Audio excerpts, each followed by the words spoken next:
సూత మహాముని శౌనకాది మునులకు విఘ్నేశ్వరుని జన్మ వృత్తాంతమును చంద్రుని చూచుట వలన కలుగు దోషమును పార్వతీదేవి ఇచ్చిన శాపమును ఆ దోషము పోవు మార్గమును ఇట్లు తెలియజేసెను.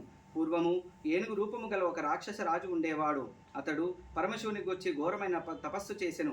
అతని తపస్సునకు మెచ్చి పరమేశ్వరుడు ప్రత్యక్షమై ఏదైనా వరాన్ని కోరుకోమనగా ఆ రాక్షసరాజు పరమశివుణ్ణి అనేక విధములుగా కొనియాడి, స్వామి, నీవు ఎల్లప్పుడూ నా కడుపులోనే నివసించి ఉండాలి అని కోరుకున్నాడు.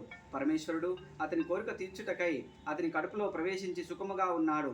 ఇక్కడ కైలాసములో పార్వతీదేవి భర్త జాడ తెలియక అనేక విధములు అన్వేషించుచు కొంతకాలమునకు పరమశివుని గజాసురుని కడుపులో ఉన్నాడని తెలుసుకొని ఏ విధముగా శివుణ్ణి బయటకు రప్పించాలో తెలియక శ్రీ మహావిష్ణువుకు ప్రార్థించింది. ఓ మహానుభావ, పూర్వము ఒకసారి భస్మాసురుని బారి నుండి పరమశివుని రక్షించితివి. ఇప్పుడు కూడా ఏదో ఒక ఉపాయం ఆలోచించి పరమేశ్వరుని బయటకు రప్పించి అనుగ్రహింపుమని పార్వతీదేవి ప్రార్థించింది. ఆ తర్వాత శ్రీ మహావిష్ణువు బ్రహ్మాది దేవతలను పిలిపించి గజాసుని సంహరించుటకు గంగిరెద్దుల మేళమే తగినదని ఆలోచన చేశాడు. నందీశ్వరుని గంగిరెద్దుగా అలంకరించారు. బ్రహ్మాది దేవతలు తలకొక వాయిద్యమును పట్టుకున్నారు. శ్రీ మహావిష్ణువు చిరుగంటలు సన్నాయిని పట్టుకున్నాడు. అందరూ కలిసి గజాసుని రాజ్యం చేరుకున్నారు. శ్రీహరి పురవీధులలో మనోహరముగా సన్నాయిని పలికించుచు గంగిరెద్దును ఆడించుచుండగా గజాసురుడు విని తన దగ్గరకు పిలిపించుకున్నాడు. జగన్నాటక సూత్రధారియగు శ్రీహరి విచిత్రముగా గంగిరెద్దును ఆడించి గజాసురుని మెప్పించాడు. గజాసురుడు పరమానంద భరితుడై ఏమి కావాలో కోరుకోమన్నాడు. అప్పుడు శ్రీహరి నందిని చూపించి, ఇది శివుని వాహనమైన నంది, శివుని కోసం వచ్చిందని శివుడు కావాలి అని చెప్పగా గజాసురుడు ఆశ్చర్యపడి అతడే రాక్షసాంతకుడైన శ్రీహరి అని తెలుసుకున్నాడు. తనకు ఇక చావు తప్పదని తన కడుపులోనున్న పరమశివుని నా శిరస్సును 3 లోకములకు పూజించేటట్లు చేయమని నా చర్మం నీవు ధరించాలని ప్రార్థించి శ్రీహరికి తన అంగీకారం తెలియజేశాడు. అప్పుడు శ్రీహరి నందీశ్వరుని ప్రేరేపించాడు. నందీశ్వరుడు తన కొమ్ములతో గజాసుని పొట్టను చీల్చగా పరమేశ్వరుడు బయటకు వచ్చాడు. శ్రీహరిని పరమశివుడు కొనియాడాడు. అప్పుడు శ్రీహరి దురాత్మలకు ఇలాంటి వరములు ఇవ్వరాదని హితవు పలికి బ్రహ్మాది దేవతలను తీసుకొని వైకుంఠమునకు వెళ్ళిపోయాడు. పరమశివుడు కూడా నందినెక్కి కైలాసానికి వెళ్ళిపోయాడు. కైలాసములో పార్వతీదేవికి వార్త తెలిసింది. పరమశివుడు వస్తున్నాడని సంతోషంతో శుచి అయి అలంకరించుకుని ఉండాలని తన శరీరానికి పెట్టిన నలుగుముద్దుతో ఒక బాలుని చేసింది. ఆ బాలుని ముచ్చటపడి ప్రాణం పోసింది. ద్వారం వద్ద కాపలా ఉంచి ఎవరిని లోనికి రానియొద్దని చెప్పింది. స్నానం తర్వాత అలంకరించుకొని పరమశివుని రాకక ఎదురు చూస్తూ ఉంది పార్వతీదేవి. ఇంతలో నందితో సహా పరమేశ్వరుడు వచ్చి లోనికి వెళ్ళాలని ప్రయత్నించగా కాపలా ఉన్న బాలుడు అడ్డు చెప్పాడు. అంతా పరమేశ్వరుడు కోపించి త్రిశూలంతో ఆ బాలకుని తలను త్రుంచివేసి లోపలికి వెళ్ళాడు. చాలా రోజులకు వచ్చిన భర్తను ఆప్యాయంగా లోనికి తీసుకెళ్లి సకల ఉపచారాలు చేసింది పార్వతీదేవి. ఇద్దరు సరస సంభాషణములలో ఉండగా మాటల మధ్యలో ద్వారము వద్ద కాపలా ఉన్న బాలుని విషయం వచ్చింది. అప్పుడు పరమేశ్వరుడు ఆ బాలకుని తల త్రుంచిన విషయం చెప్పాడు. పార్వతీదేవి విలపించింది. అప్పుడు పరమశివుడు తాను తెచ్చిన గజాసుని తల ఆ బాలునికి అమర్చి ప్రాణం పోశాడు. ఆ బాలునకు గజానుడు అని పేరు పెట్టి అల్లారు ముద్దుగా పెంచుకున్నారు. ఇతడు సులభముగా ఎక్కి తిరుగుటకు అనింద్యుడు అను ఒక ఎలుకను వాహనముగా చేసుకున్నాడు. ఇలా ఉండగా కొంతకాలానికి పార్వతీ పరమేశ్వరుడు కుమారస్వామి జన్మించెను. ఇతడు మహాబలశాలి. ఇతని వాహనం నిమలి. ఇతడు దేవతల సేన నాయకుడై ప్రఖ్యాతి చెందెను. విఘ్నేశాధిపత్యము. ఒకనాడు దేవతలు మునులు పరమేశ్వరుని సేవించుకొని విఘ్నములకు ఒక అధిపతిని ఇమ్మని అడిగారు. అప్పుడు కుమారస్వామి తండ్రి గజానుడు మరుగుజ్జువాడు, అసమర్థుడు కావున ఆ అధికారం నాకే ఇవ్వండి అని అడిగాడు. మీలో ఎవరు ముల్లోకాలలో పుణ్యనదులలో స్నానమాడి ముందుగా ఎవరు నా వద్దకు వస్తారో వారికి ఆధిపత్యం ఇవ్వబడుతుందని పరమేశ్వరుడు అనగానే వెంటనే నెమలి వాహనంపై కుమారస్వామి బయలుదేరి వెళ్ళిపోయాడు. అప్పుడు గజానుడు పరమశివునుకు నమస్కరించి, తండ్రి, నా అసమర్థత తెలిసి కూడా మీరు ఇలా అనతినివ్వటం భావ్యమా? మీ సేవకుని కనికరించి ఒక ఉపాయం చెప్పండి అని ప్రార్థించాడు. అప్పుడు పరమేశ్వరుడు నారాయణ మంత్రం ఉపదేశించాడు. గజానుడు అత్యంత శ్రద్ధతో దీక్షతో నారాయణ మంత్రం జపిస్తూ కైలాసంలోనే ఉండిపోయాడు. నారాయణ మంత్ర ప్రభావం వలన కుమారస్వామి ఏ పుణ్యనదిలో స్నానం చేయాలని వెళ్ళినా తనకంటే ముందు స్నానం చేసి వస్తున్న గజానుడు ఎదురవుతూ వచ్చాడు. కుమారస్వామికి కైలాసానికి చేరుకొని పరమశివునికి నమస్కరించి, తండ్రి, అన్నగారి మహిమ తెలియక ఆ విధంగా మాట్లాడాను. ఈ ఆధిపత్యము అన్నగారికి ఇవ్వవలసిందని ప్రార్థించాడు. అంతటా గజానునికి భాద్రపద శుద్ధ చతుర్థి నాడు విఘ్నాధిపత్యం ఇవ్వబడింది.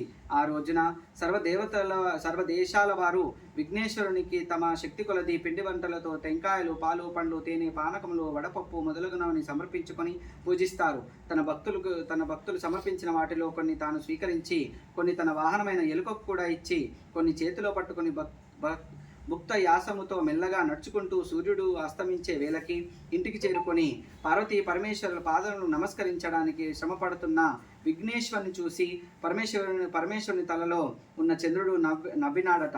రాజు దృష్టి సోకిన రాళ్ళు కూడా నుగ్గైపోతున్నట్లు విఘ్నేశ్వరుని పుట్టపగిలి చనిపోయాడు. అప్పుడు పార్వతీదేవి శోకిస్తూ చంద్రుని చూసి, నీ పాపిష్టి దృష్టికి తగిలిన కుమారుడు పుట్టపగిలి చనిపోయాడు, కావున నిన్ను చూచేవారు పాపాత్మని నీలాపనిందులు పాలగుదురు అని శపించింది. ఋషిపత్నులకు నీలాపనింద కలుగుట. ఆ సమయంలో సప్త మహర్షులు యజ్ఞం చేస్తున్నారు. వారి భార్యతో సహా అగ్ని ప్రదక్షిణము చేస్తూ ఉన్నారు. అగ్నిదేవుడు ఋషిపత్నులను చూసి మోహించాడు. కానీ ఋషులకు తెలిస్తే తనను శపించగలరని భయపడి ఏమీ చేయడానికి శక్తి లేనివాడై క్షీణించసాగాడు. అగ్నిదేవుడు భార్యకు స్వాహాదేవి ఈ సంగతి గ్రహించి అరుంధతి రూపము దాల్చి ఋషిపత్నుల రూపాలను ధరించి అగ్నిదేవునికి ప్రియాన్ని కలుగజేసిందట. ఋషులు అది చూసి అగ్నిదేవితో ఉన్నవారు తమ భార్యలేనని భావించి వారిని విడిచి వెళ్ళిపోయారు. పార్వతీదేవి శాపం ఇచ్చిన తర్వాత చంద్రుని చూచుట వలన ఋషిపత్నులకు ఇలాంటి నీలాపనిందలు కలిగింది. అప్పుడు దేవతలు, మునులు ఋషిపత్నులు ఆపదను పరమేశ్వరుడు నాకు తెలియజేశారు. పరమశివుడు సర్వజ్ఞుడు కావున అగ్నిహోత్రుని భార్య ఋషిపత్నుల రూపమును దాల్చినదని ఋషులందరికీ సమాధానపరిచాడు. వారితో పాటు బ్రహ్మ కూడా కైలాసానికి వచ్చాడు. చనిపోయి ఉన్న విఘ్నేశ్వరుని బ్రతికించాడు. పార్వతీ పరమేశ్వరులు సంతోషించారు. అప్పుడు దేవతలు పార్వతీదేవితో, లోకమాత, చంద్రుని చూడకుండా లోకాలు మనలేరు, కాబట్టి నీవిచ్చిన శాపమును తొలగించుము అని ప్రార్థించాడు. పార్వతీదేవి కుమారుని చేరదీసి ముద్దాడి ఏ రోజు విఘ్నేశ్వరుని చూసి చంద్రుడు నవ్వినాడో ఆ రోజు చంద్రుని చూడరాదని పార్వతీదేవి అనుగ్రహించింది. అప్పుడు అందరూ పార్వతీ పరమేశ్వరుని నుండి సెలవు తీసుకుని తమ స్థానాలకు వెళ్ళిపోయారు. ద్వాపర యుగంలో ద్వారకా నగరునకు వచ్చి శ్రీకృష్ణుని దర్శించినప్పుడు నారద మహర్షి భాద్రపద శుద్ధ చతుర్థి రోజున చంద్రుని చూడరాదని పార్వతీదేవికి శాపముని గురించి శ్రీకృష్ణునికి తెలియజేశాడు. అప్పుడు శ్రీకృష్ణుడు ఆనాటి రాత్రి చంద్రుని ఎవరు చూడరాదని తన నగరంలో చాటింపు వేయించాడు. కానీ నాటి సాయంకాల సమయంలో క్షీరప్రియుడైన శ్రీకృష్ణుడు గోపాలశాలకు వెళ్ళి అక్కడ ఒక గోవు నుంచి పాలు పిదుగు సమయములందు పాలు పాత్రలో చంద్రుని ప్రతిబింబను చూశాడు. అప్పుడు శ్రీకృష్ణుడు, ఆహా, ఇక నాకెలాంటి ఆపనిందలు రానున్నదో కదా అని ఆలోచించాడు. ఇలా ఉండగా కొన్నాళ్ళ తర్వాత సత్రజిత్ అనే రాజు ద్వారకా నగరానికి వచ్చి తాను సూర్య భగవాను వరముగా శామాంతకమణిని పొందానని శ్రీకృష్ణునితో అన్నాడు. శ్రీకృష్ణుడు ఆ మణి ద్వారకా నగరాన్ని పాలించే రాజుగారికి ఇమ్మని అడిగాను. ఈ మణి రోజుకు 8 బరువుల బంగారం ఇస్తుందని, ఎటువంటి మణి మరి ఒక్కటి లేదని చెప్పి సత్రజిత్ ఇవ్వనన్నాడు. ఆ తర్వాత కొంతకాలానికి సత్రజిత్ తమ్ముడు ప్రసేనజిత్తుడు ఆ మణిని ధరించి అరణ్యంలోనికి వెళ్ళి వేటకు వెళ్ళాను. అరణ్యంలో ఆ మణి యొక్క వెలుగును చూచి దానిని ఒక మాంస ఖండముగా భావించి ఒక సింహం వాణిని చంపి మణిని తీసుకుని వెళ్ళను. దారిలో ఒక బలుక మహారాజు ఆ సింహమును చంపి మణిని తీసుకుపోయి తన కుమార్తె కానుకగా ఇచ్చెను. ఆ మన్నాడు ప్రసేనుని మరణ వార్త విన్న సత్రజిత్తు, ఇది తప్పక కృష్ణుని పని అయినని నింద వేసెను. ఇది విన్న శ్రీకృష్ణుడు చవితి చంద్రుని ప్రతిబింబం పాలకుండలో చూసిన ఫలితమే ఈ నింద అని తెలుసుకున్నాడు. ఆ నిందను పోగొట్టుకున్నటకే బంధు సమేతుడై అరణ్యమునకు పోయి వెదకగా ఒక చోట ప్రసేనుని కళేబరము సింహపు అడుగుజాడలు కనిపించాయి. వాటిని అనుసరిస్తూ వెళ్ళగా సింహం యొక్క కళేబరము, ఎలుగుబంటి యొక్క పాదముద్రలు కనిపించాయి. వాటిని అనుసరించుచు వెళ్ళగా ఒక గుహలో ఒక బాలిక ఆమె చేతులు శామాంతకమని కనిపించాయి. శ్రీకృష్ణుడు ఆ బాలిక సమీపించగానే ఆమె గట్టిగా అరిచెను. ఇంతలో భల్లుకరాజు జాంబవంతుడు వచ్చి కోపావేశంలో శ్రీకృష్ణుని మీద పడి అరుస్తూ కోరలతో హాని చేయుటకై ప్రయత్నించెను. అప్పుడు జాంబవంతునితో శ్రీకృష్ణుడు భీకరముగా యుద్ధం చేసెను. ఈ యుద్ధం 28 రోజులు జరిగింది. చివరికి జాంబవంతుడు బలహీనుడయ్యాడు. తన బలమును హరించిన వాడు తన స్వామియగు శ్రీరాముడి అని తెలుసుకొని నమస్కరించి, దేవా, భక్తజన రక్షక, ముందు త్రేతాయుగమున రావణాది దుష్ట రాక్షసులను సంహరించిన తర్వాత ఆ సమయమున ఏదైనా వరము కోరుకోమని అనుగ్రహించినావు. అవివేకినై నేను నీతో ద్వంద్వ యుద్ధము చేయాలని ఉందని కోరుకున్నాను.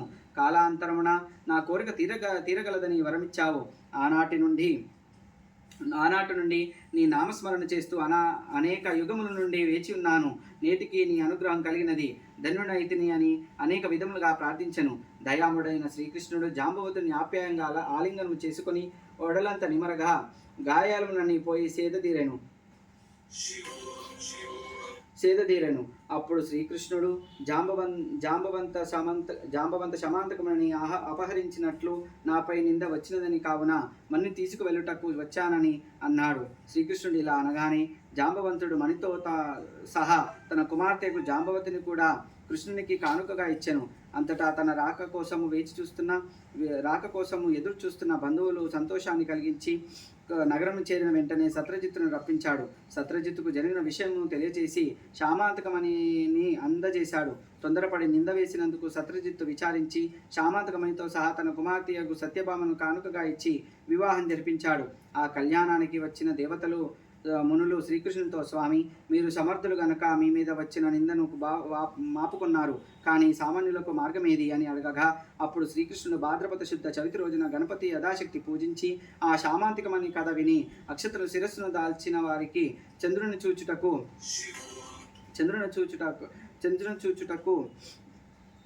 వలన వచ్చే దోషం తొలగిపోతుందని ఆనతినిచ్చారు. అది విన్న అందరూ ఆనందంగా తమ తమ స్థలాలకు వెళ్ళిపోయారు. దేవతలు మునులు ప్రతి సంవత్సరము విఘ్నాధిపతిని పూజిస్తూ మానవులకు మార్గదర్శకులైన వారు అని శౌనకాది మునులకు సూత మహర్షి యావత్ వృత్తాంతము వివరించి తన ఆశ్రమానికి వెళ్ళిపోయారు. ఇది శ్రీ విఘ్నేశ్వర కథ సంపూర్ణ.